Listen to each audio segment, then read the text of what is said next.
I still can't believe it happened.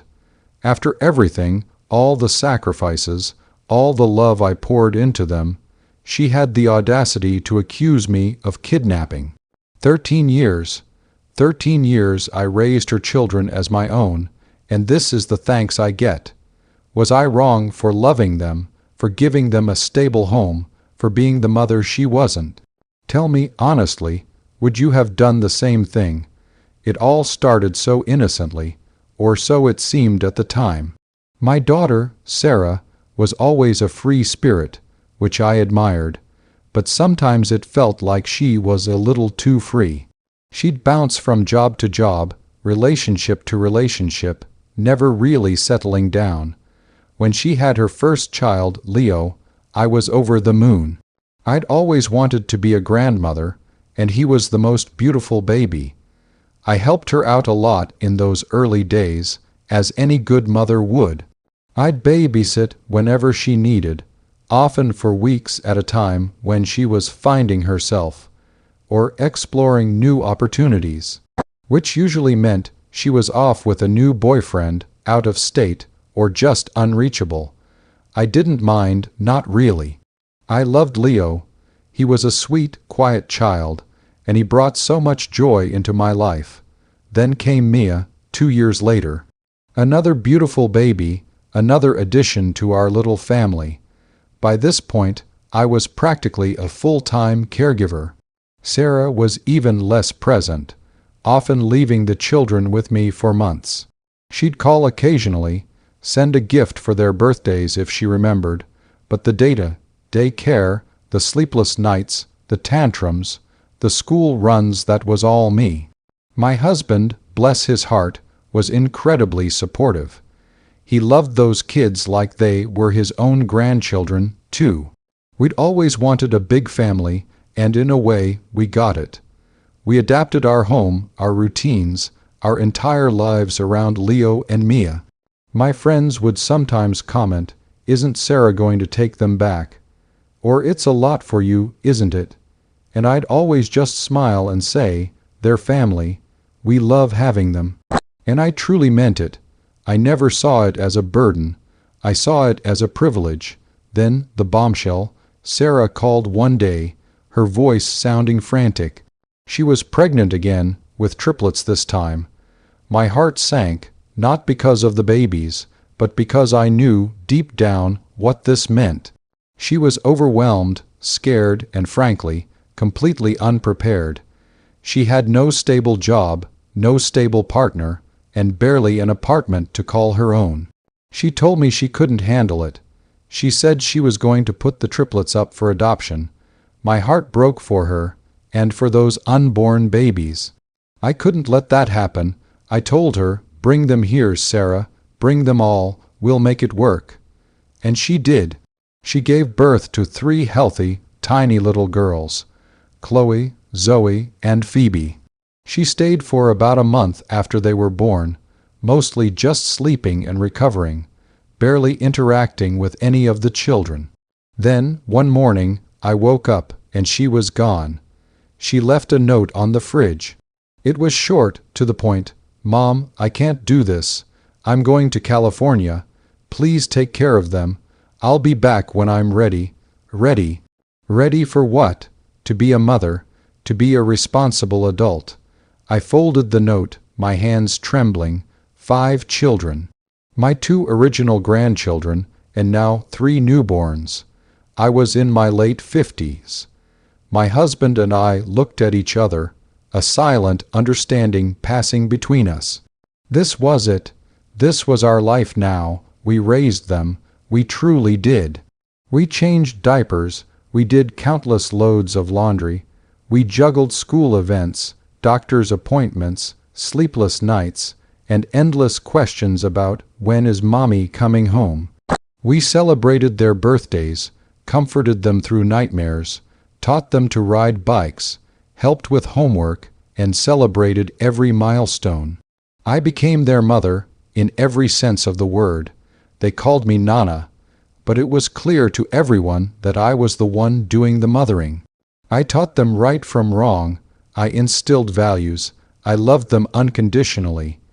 I made sure they knew they were loved, even when their biological mother wasn't around. We built a life, a happy, chaotic, loving life. Years passed. Leo was now a teenager, Mia was entering her preteen years, and the triplets were vibrant, curious 8-year-olds. They were thriving, they were happy, they were mine. Sarah would call maybe once or twice a year, a fleeting conversation, always promising to visit, always promising to be ready soon. But soon never came. We sent her pictures, updates, birthday cards with their drawings. She'd acknowledge them sometimes. It felt like a distant acquaintance, not a mother. We made sure the children knew who their biological mother was. We never badmouthed Sarah, never spoke ill of her. We just explained that she was living far away, trying to figure things out, and that we were their family now. We had conversations with them, especially Leo as he got older, about their situation. We explained why they were with us, always emphasizing that it wasn't their fault, and that they were loved. We even consulted a lawyer, just to make sure everything was above board. We wanted to protect the children and ourselves, should Sarah ever decide to reappear and cause trouble. The lawyer advised us that after so many years of abandonment, we had a strong case for formal adoption, but we hesitated. It felt like a final severing, and a small part of me, the mother in me, still hoped Sarah would eventually mature and want to be a part of their lives. Even if it was just as an aunt figure at that point, we just wanted peace and stability for the children. So, we continued on, loving them, raising them, nurturing them. So that's the situation I was in, and I had to make a choice. Here I was, a woman in her late 60s, with 5 incredible children I had raised from infancy, children who saw me as their mother.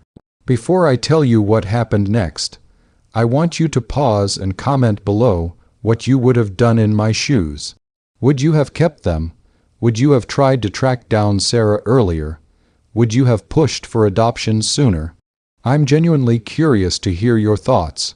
The storm hit without warning. One afternoon, about 13 years after Sarah had first left the triplets, my phone rang. It was a number I didn't recognize. I answered, and a woman's voice, cold and sharp, introduced herself as Sarah's lawyer. My blood ran cold. "Mrs. Johnson," she began, "I'm calling on behalf of my client, Sarah Johnson. We understand you have her 5 children in your care." My heart hammered against my ribs.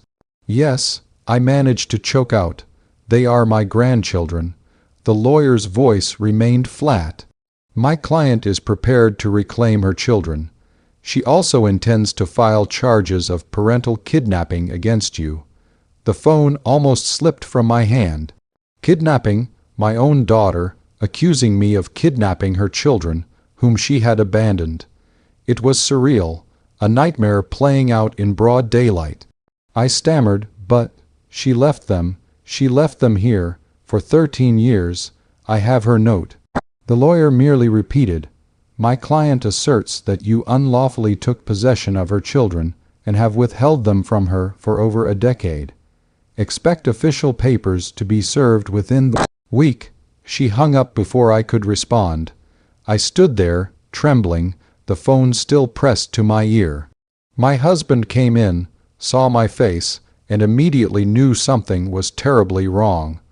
I burst into tears, explaining what had just happened. He was furious, but also pragmatic. "We need to get our own lawyer," he said, his jaw tight.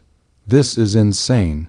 The next few weeks were a blur of legal consultations, frantic phone calls, and trying to shield the children from the looming storm. How do you explain to a 13-year-old, 2 11-year-olds, and 3 8-year-olds that their biological mother, who has been largely absent their entire lives, is suddenly accusing their grandmother, their mother, of kidnapping them? It was a cruelty I wouldn't wish on my worst enemy. We decided to be honest with Leo, Mia, and the triplets in an age-appropriate way. We told them Sarah was trying to take them away, and that we were fighting to keep them with us, where they belonged. Their reactions broke my heart. Leo, always the stoic one, became withdrawn and quiet. Mia was openly distraught, crying herself to sleep, asking why her real mom would do this to us. The triplets, too young to fully grasp the legal implications, were terrified, clinging to me, asking if they were going to be sent away. The thought of losing them, after all these years, was unbearable. The legal battle was messy and brutal. Sarah appeared in court, looking different, harder. She had brought a new partner with her, a man who looked like he had money, which explained her sudden interest in her children. Her lawyer painted me as a manipulative, controlling grandmother who had stolen her children out of spite, preventing her from having a relationship with them. It was a complete fabrication, a twisted version of reality that made my stomach churn. I had to sit there, listening to her lies, trying to keep my composure. My lawyer, thankfully, was excellent. We presented Sarah's note, emails, and text messages where she explicitly stated she couldn't care for the children. We had witnessed testimonies from teachers, neighbors, and doctors who could attest that my husband and I were the primary caregivers, the ones who had consistently shown up for these children, not Sarah. We had school records, medical records, everything that showed our unwavering commitment. The children themselves, particularly Leo and Mia, were asked to speak to a family therapist, and their testimonies were powerful. They expressed their love for us, their fear of being separated from their home, and their confusion about Sarah's sudden reappearance. They told the therapist that I was their mother, not Sarah. The judge, after hearing all the evidence, was clearly appalled by Sarah's actions. He dismissed the kidnapping charges immediately, calling them frivolous and without merit. Then came the custody hearing. Sarah tried to argue that she was now stable, had a good job, and a suitable home for the children. But the evidence of her abandonment was overwhelming. My lawyer systematically dismantled her claims, highlighting her prolonged absence, her lack of financial support, and her blatant disregard for her children's well-being for over a decade. The judge, after much deliberation, ruled unequivocally in our favor. My husband and I were granted full legal and physical custody of all 5 children. Sarah was granted supervised visitation, but only if she underwent extensive therapy and proved she was capable of being a responsible parent.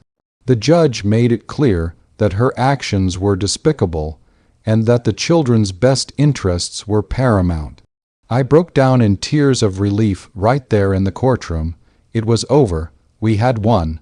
The children were safe. We walked out of that courthouse, and the kids, who had been waiting anxiously with a social worker, rushed into my arms.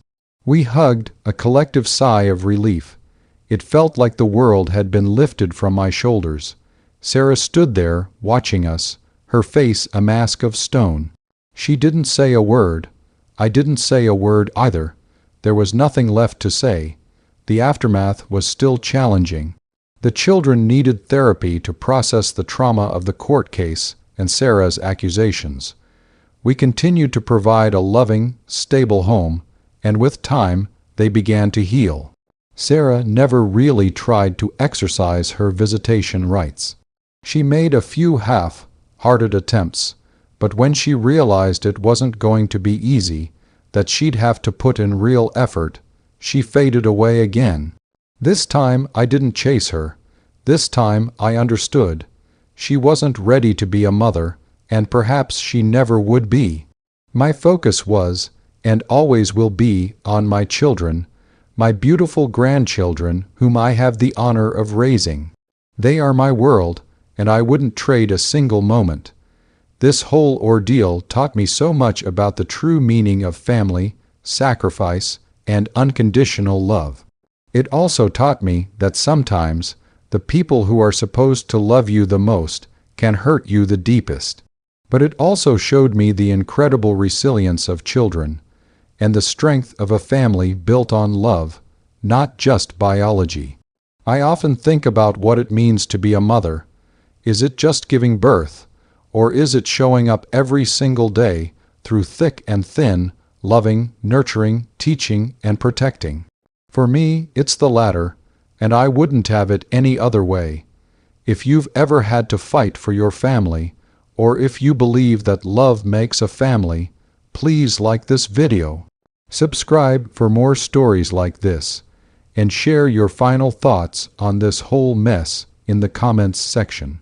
I'll see you all in the next story.